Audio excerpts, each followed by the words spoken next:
जनसंवाद न्यूज, सत्य आणि विश्वासाची बातमी। आशळेगावच्या भक्तिपीठ रस्त्यावर एका तरुणावर क्षुल्लक वादातून कोयत्याने जीवघेणा हल्ला झाल्याची धक्कादायक घटना घडली।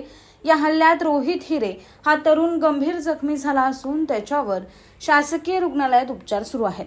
आशळेगाव या ठिकाणी जसजशी लोकसंख्या झपाट्याने वाढते तशी गुन्हेगारी देखील फोफावताना दिसत आहे। नशेडी आणि गरदुल्ल्याने या ठिकाणी टोळी निर्माण करून बस्तान मांडले आहे, त्यामुळे सामान्य नागरिकांचं जीवन हराम झालंय।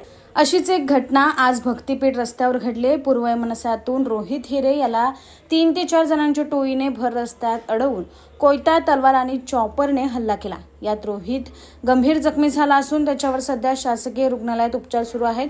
या घटनेनंतर परिसरात गुन्हेगारांची दहशत निर्माण झाली। आता या प्रकरणी विठ्ठलवाडी पोलीस ठाण्यात गुन्हा दाखल करण्यात आला असून पोलीस अधिक तपास करत आहेत। रामाच्या घरावर पोरं बोलले, रामाने मला शिवी दिली, त्या पोरांनी मला मारहाण केली, कोयत्याने, सामानाने, चॉपरने। 7-8 जण होते, पन्नी, ऋतिक आणि 7-8 जण होते। न्याय मिळावा।